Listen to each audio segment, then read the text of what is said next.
Sabi ni Jess at ni Dylan, si number 2 daw ang breadwinner na office staff. True ba? Pwes. And the breadwinner na office staff is number...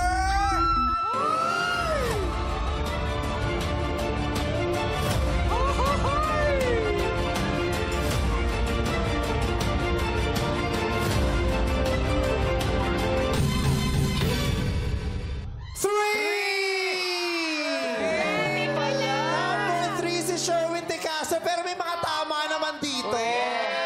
May mga tama din. Ako, tama ako. Talaga? Wala mo 3? Nag-usap kami ni Bo. Sabi ko 3 ako. Ako, alam ko 3 din. Nabasa ko yung profile kagabi. Kaya Sure akong si 3. Ay, mali ang hula ninyo. Kaya naman, Rio, kumakain pa din siya. okay lang siya. Masarap kasi. Sa liit ng kaha mo na yan, ha? Ang dami mong nailalaman. Hindi ka mananalo ng 10,000 kasi mali hula nila. Pero don't you worry, meron ka pa rin 5,000 pesos! At ito pa, sa'yo na lahat ng tinapay. Pero babayaran mo.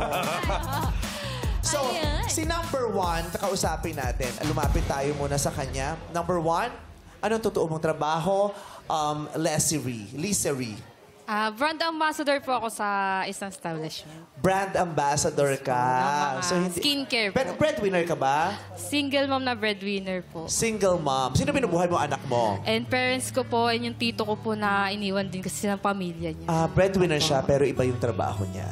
Oh, kaya pala, may hugot din Opo. ang iyong litanya kanina. God bless you and thank you very much Thank for you joining po. us today. Ito naman si number 2. Si Romel Lomerio. Hello po. Ang galing mo din, ha? Kasi budol na budol mo sila. At madami. Madami yung naniwala na ikaw yung breadwinner na office staff. Anong work mo?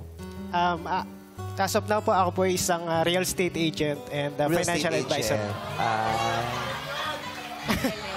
Kaya marunong chumika. Real estate Yeah, agent.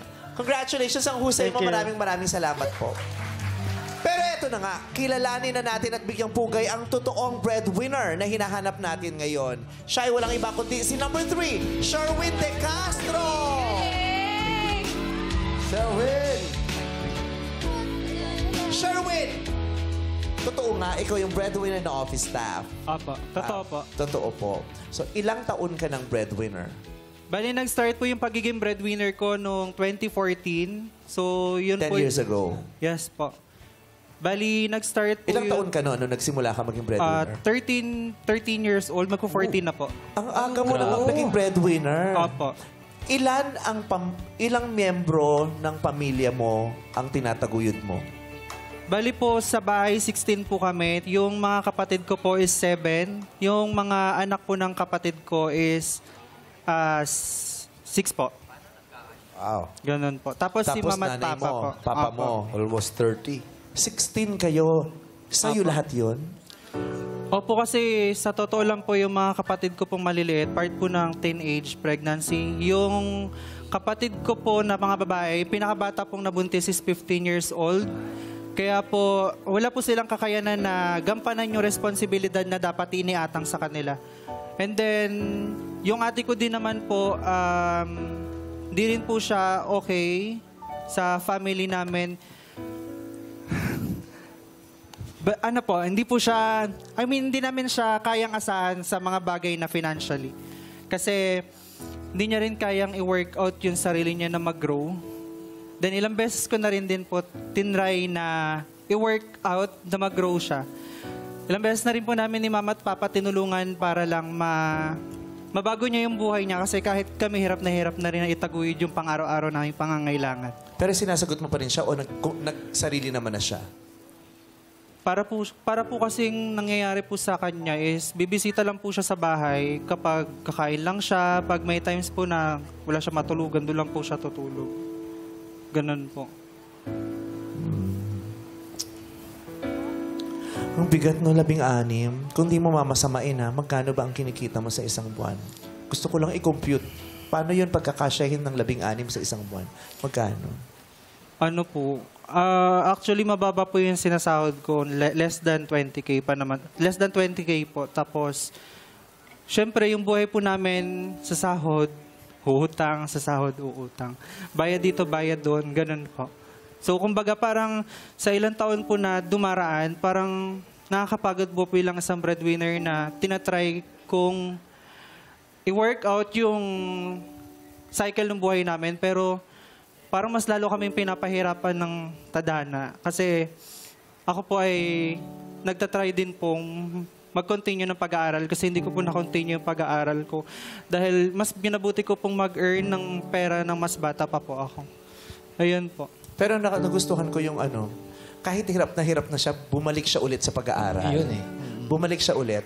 Parang, isisingit ko to, iraraos ko to. Gusto ko yun. Yeah. Gusto ko yun na hindi mo iniwan yung sarili mo sa mga iniraraos mo para mairaos mo yung iba. Pangarap niya para sa Yeah. sarili niya. Tsaka ang hirap nun, no? Susweldo ka, uutang ka. Susweldo ka, uutang ka. Yung kakasweldong mo lang, ibabayad mo lang sa utang. So wala ka na naman. Opo. Parang doon na lang po tumatakbo yung panahon na sasahod ako, tapos magbabayad na naman, tapos utang na naman po. Kasi kapos. Tapos kung iisipin mo yung kahit less than 20,000, kasya yun kung iisipin niya lang sarili niya. Pang sarili, oo. Actually Diba? po. Pangkain niya, pang-eskwela niya. Actually Kasya po. yun eh. Yeah. Pero hindi eh. Kaya yun ang hirap pagkasyahin kasi ang dami nila. Pati yung mga bunga ng mga maling desisyon ng mga taong nakapaligid sa kanya, pinapasan niya. Nangyari na ba sa inyo yun? Yung apektado ka ng mga maling desisyon ng mga taong nakapaligid sa'yo. Tapos sa ayaw at sa gusto mo, kailangan mong indahin at pasanin yun. Di ba sabi mo yung mga... Hindi naman natin ginusto, hindi niya man ginusto. Pero nangyari na yon na yung bata mong kapatid, nagkaroon ng anak. Ano nang ginagawa nila ngayon? Ngayong may anak na sila. Bali, ano po, apat po sila kasi apat po silang babae, tapos 3 po doon nabuntis po ng mas maaga din po. Kumbaga, may 15, may 16, may 17 po na nabuntis. Tapos, ayun po, nag-aalaga lang din po sila sa bahay ng mga, ano po namin, pamangkin po. Ganun po.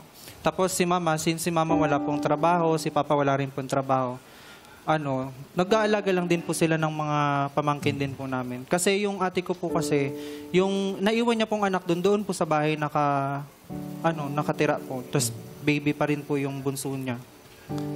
Alam mo, lahat naman tayo nakakagawa ng mga maling desisyon. Diba? Lahat tayo may nagagawang sablay. Lahat tayo sumasablay sa buhay. Pero ano man ang isinablay natin, ano man ang desisyong nagawa nating mali, kailangan tayong maging responsable sa desisyon na yun. Kailangan tayo ang gumawa ng paraan para ituwid yung desisyon na yun. Hindi natin dapat yun ipasa sa ibang tao at ipasa po sa kanila. Diba? Kasi nagkamali ka na nga ng desisyon, dapat kumilos ka na. Diba? Tapos na yun eh, nagawa na eh. Diba? Nagbunga na. Kaya ang issue ko, ngayon, ano na yung ginagawa niya? Diba?